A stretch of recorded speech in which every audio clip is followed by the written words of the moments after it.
क्या चाहते हैं हम एक तो शिक्षा क्षेत्र से जुड़ी हुई बात से एक सवाल हमारे यहाँ आपका सुझाव आया कि शिक्षा में की गुणवत्ता में सुधार करने के उद्देश्य से जिला परिषद, नगर परिषद व सरकारी स्कूलों में सीबीएसई पैटर्न प्रत्येक जगह लागू होना चाहिए।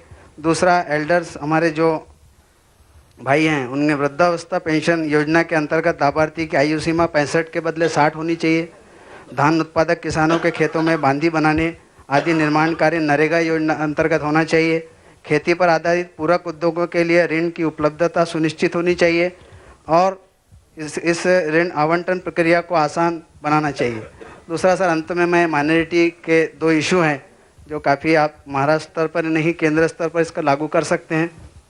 इसमें शिक्षा प्राथमिक स्तर की उचित शैक्षणिक वातावरण के लिए बच्चे स्कूल परिसर में वास्तव करें तो शैक्षणिक स्तर के निस्संदेह वृद्धि होगी। इसलिए जिला स्तर पर अक़लियत के बच्चों के लिए मिलिट्री स्कूल की धरती पर रिहायशी स्कूल रेसिडेंशियल स्कूल होना चाहिए, जिससे दर्जेदार शिक्षा में उन्नति होगी। और अंत में पूर्व प्राथमिक स्तर के बच्चों को शिक्षा का रुझान पैदा करने के उद्देश्य से मेरा दूसरा सुझाव है कि मानव संसाधन मंत्रालय द्वारा जिला परिषद के मार्फत महाराष्ट्र राज्य में लगभग 40,000 आंगनवाड़ियाँ मराठी माध्यम की कार्यरत हैं, परंतु महाराष्ट्र में 12.6% उर्दू भाषिक जनता के लिए ऐसी कोई व्यवस्था नहीं है, जबकि राज्य में लगभग 4,000 गांव बस्तियों में उर्दू माध्यम के प्राथमिक शिक्षा उपलब्ध हैं। इन सभी स्थानों पर उर्दू माध्यम आंगनवाड़ियों की व्यवस्था करने हेतु मेरा सुझाव है। मगर अगर आप मैनिफेस्टो में एक चीज डाल सकते तो क्या डालते? एक लाइन अगर आप रख सकते उसमें तो क्या होती हो?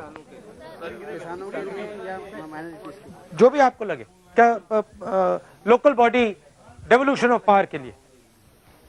लोकल बॉडी डेवोल्यूशन पावर के लिए सर ये कि विशेषकर किसानों के लिए और शिक्षा के स्तर पर अधिक से अधिक इसमें सुझाव आमंत्रित हों और हमारे सुझाव लिए जाएं, यही हमारी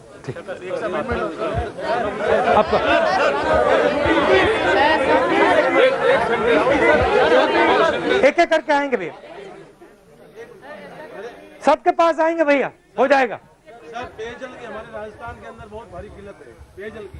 पूरे भारत में समझो किल्लत तो है ही पानी की।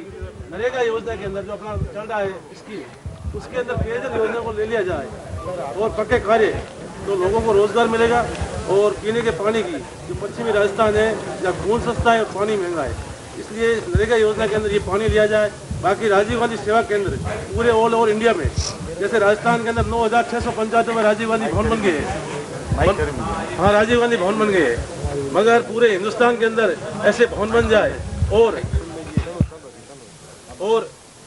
पूरे हिंदुस्तान के अंदर राजीव गांधी भवन बन जाए और जितने भी सिस्टम है ग्राम पंचायत का वो एक ही जगह से लागू चालू, उसमें निगरानी पंचायत सरपंच रखेगा तो हिंदुस्तान के अंदर पूरी पंचायत मजबूत होगी।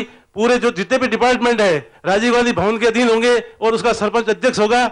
मैं आपसे यही निवेदन करना आया हूँ। Thank you. सबके पास आएंगे भैया। I'm Jebi Mehtar. Namaskar. Namaste. Municipal Councillor and Youth Congress State Gen Secretary and also full-time Padayatri, in which we had your gracious presence in Kerala. From Kerala. Yes.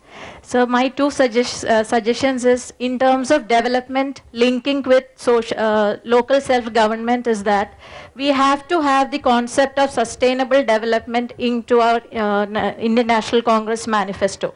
Why? Because ultimately, we need to preserve our nature. The climate change has serious repercussions, and also linking with self-governments, because it is us, the local self-government, local representatives who are in touch with the actual effects, the systems of nature, and if we can link it with the climate change aspect and it can be a great achievement. So Indian National Congress manifesto should certainly have one point that sustainable development for protection of our nature.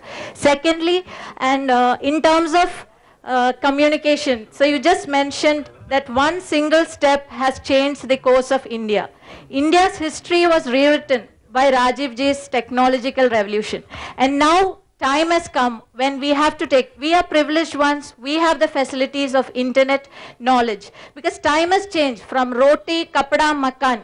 Knowledge is the important factor as far as now India is concerned, and for that we need to have internet connectivity at subsidized rate to all the rural areas in India. And for that, for example, to quote, if we can have something like National Rural Health Mission, we have on similar lines, if we can have National Rural Information Technology Mission to take it to the poor knowledge, because that is the biggest reason or the strength we can give for empowerment.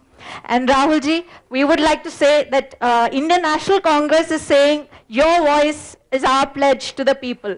But people of India is saying our RG is our energy.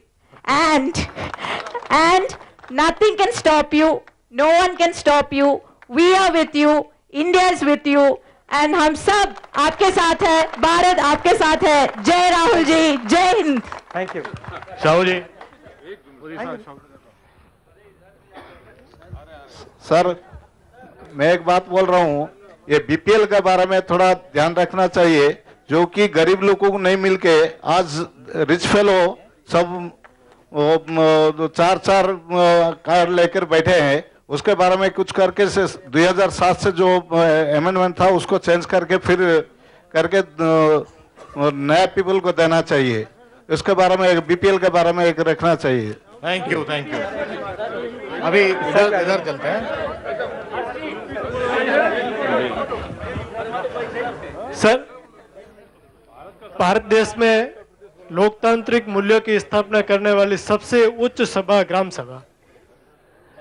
Parliament policy बनाता है, हम लोग उस policy को implement करने के लिए party के दिशा निर्देश या जो आम आदमी के हित में क्या फैसला हो, किस तरीके से आपकी योजना आम आदमी को पहुंचे, वो हमारा प्रयास रहता है। इसके लिए जैसा आपने बताया, एक सांसद को जितना पावर मिले, एक एमपी ये एमएलए को जितना पावर मिले, लेकिन जो पॉलिसी हम जहाँ इम्प्लीमेंट करते हैं वहाँ समस्या हमारे सामने धरातल स्तर पे बहुत ज़्यादा आती है। हम ये चाहते हैं कि हमें भी उस तरीके के पावर मिले, वहाँ की जो मशीनरीज है वो हमारे जो पॉलिसी है उस तरीके से काम करे, ताकि हम ये आम आदमी तक आपके विचारों के अनुसार जो आप पॉलिसियाँ बना रहे हैं, जिस देश को समृद्ध बनाने के लिए आप प्रयासरत है, वो हम वहाँ तक पहुँचा सके, ये हम आपसे अपेक्षा रखते, उम्मीद रखते और मैनिफेस्टो में ये शामिल करें। Thank you, thank you. Rahul भैया नमस्कार। सारी बातें आ गई हैं। हम लोग उत्तर प्रदेश से हैं सर। अरविंद जायसवाल, अध्यक्ष जिला कांग्रेस कमेटी आजमगढ़।